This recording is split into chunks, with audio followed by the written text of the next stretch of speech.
The story of Rome begins with a legend, a tale passed down through generations. In 753 BCE, twin brothers Romulus and Remus founded a city on the banks of the Tiber River.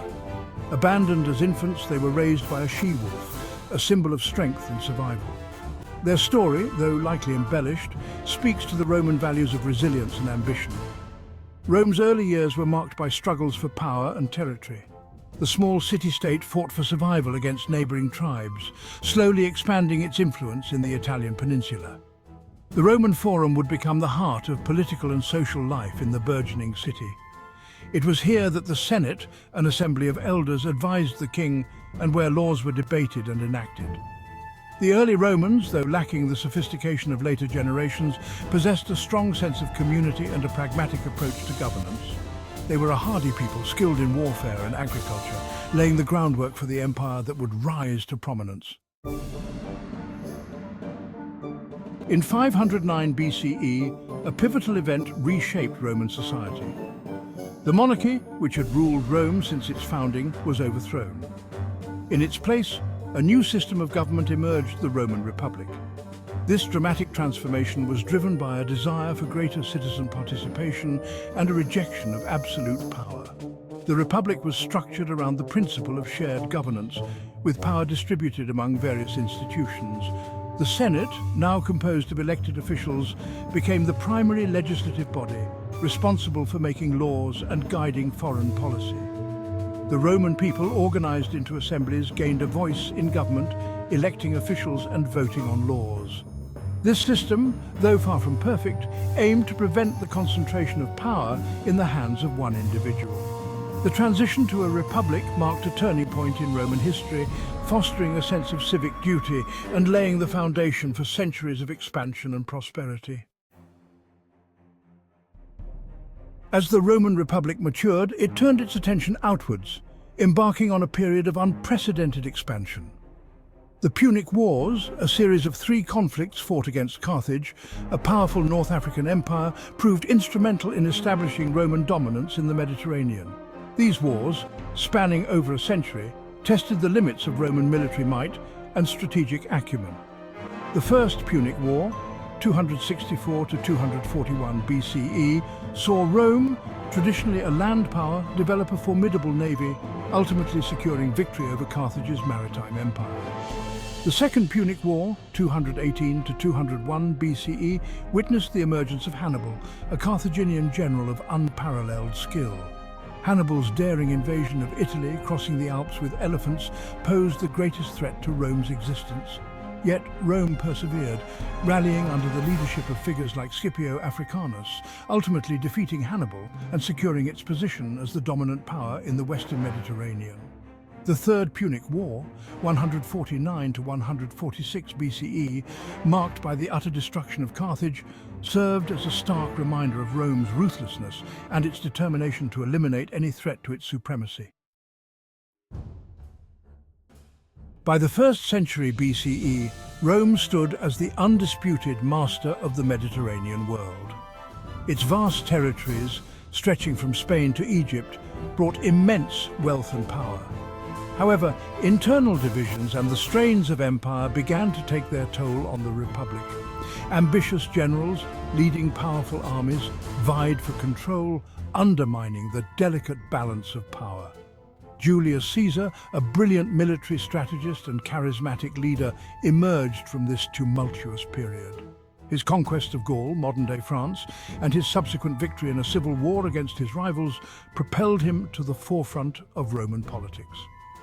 Caesar's seizure of power in 49 BCE marked a turning point, signaling the end of the Roman Republic. Though assassinated in 44 BCE by senators fearful of his growing power, Caesar's legacy paved the way for the establishment of the Roman Empire. His adopted son, Octavian, later known as Augustus, skillfully navigated the treacherous waters of Roman politics, consolidating power and establishing himself as the first Roman emperor in 27 BCE. Augustus's reign ushered in a period of unprecedented peace and prosperity known as the Pax Romana, a golden age that would last for 2 centuries. Section 5. the enduring legacy of Rome, culture, law and technology. The Roman Empire at its zenith was a marvel of its time. Its vast territories encompassed a diverse array of cultures and peoples, all bound together by Roman law and administration. Roman engineers constructed a vast network of roads, aqueducts and public buildings, leaving an indelible mark on the landscape. Roman law, renowned for its sophistication and influence, provided a framework for justice and governance, shaping legal systems for centuries to come.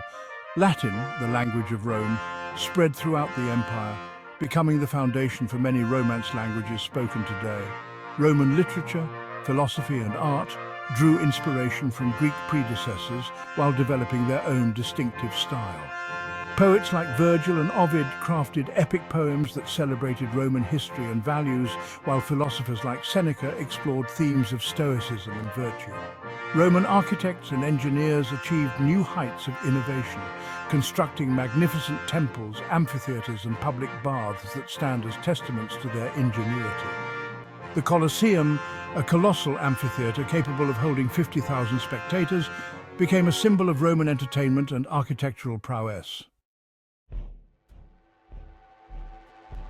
Section 6. Cracks in the foundation. The seeds of decline. Beneath the surface of Roman grandeur, seeds of decline were taking root. The empire's vast size, once a source of strength, became increasingly difficult to manage. Maintaining order across distant provinces proved challenging, and communication lines stretched thin. Economic disparities grew, with the wealth concentrated in the hands of a select few, while the vast majority struggled to make ends meet. Military expenditures, necessary to defend the empire's borders, placed a heavy burden on the treasury. As the 3rd century CE dawned, the Roman Empire faced a series of crises that shook its foundations. Internal strife, economic instability and relentless pressure from barbarian tribes on its frontiers threatened to unravel the fabric of Roman society. A succession of weak or corrupt emperors proved incapable of addressing these mounting challenges, further exacerbating the empire's woes. The Roman legions, once the pride of the empire and guarantors of its security, found themselves stretched thin, struggling to contain the growing tide of barbarian incursions. Section 7. The Fall of the Western Roman Empire. The year 476 CE marks a pivotal moment in history, the fall of the Western Roman Empire. This momentous event, the culmination of centuries of decline, signaled the end of an era. The deposition of Romulus Augustus, the last Western Roman emperor, by Odoacer, a Germanic general, marked the symbolic end of Roman rule in the West. The once mighty empire, weakened by internal strife and external pressures, had finally succumbed to the weight of its own decline. The factors contributing to Rome's fall were complex and multifaceted, a confluence of internal weaknesses and external pressures that eroded the empire's foundations. Military overstretch, economic woes, political instability, and the constant threat of barbarian invasions all played a part in the empire's demise. The Western Roman Empire, once the dominant power in the Mediterranean world, had fragmented into a patchwork of Germanic kingdoms, marking the beginning of the Middle Ages in Europe. Section 8. The Eastern Roman Empire, a legacy continued. While the Western Roman Empire crumbled, the Eastern Roman Empire, centered in Constantinople, proved more resilient. The Eastern Empire, also known as the Byzantine Empire, inherited the cultural and administrative legacy of Rome, preserving its traditions for centuries to come. Constantinople, strategically located at the crossroads of Europe and Asia, became a center of commerce, culture, and Christianity. The Byzantine Empire, though facing its own share of challenges, served as a bulwark against the spread of Islam, preserving Greek language and culture and shaping the course of history in Eastern Europe and the Middle East. Section 9. Conclusion. The enduring influence of Rome. The Roman Empire, though long gone, continues to captivate our imaginations. Its legacy is all around us, from the language we speak to the laws that govern our societies. Roman law, architecture, engineering, and political thought have left an indelible mark on Western civilization. The Roman Empire serves as a reminder of the cyclical nature of history, of the rise and fall of even the mightiest empires. Its story is a testament to human ambition, ingenuity, and the enduring power of ideas.